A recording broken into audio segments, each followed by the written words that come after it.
కొంతకాలం కిందట బ్రహ్మదేవుని ముంగిట రెండు ఆత్మలు కోరుకున్నవి ఓ వరం.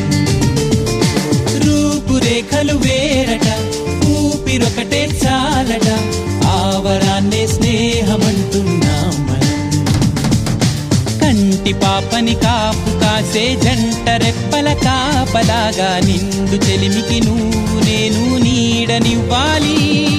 స్నేహమంటే రూపులేని ఊహ కాదని లోకమంతా నిన్ను నన్ను చూడగానే నమ్మి తీరాలి.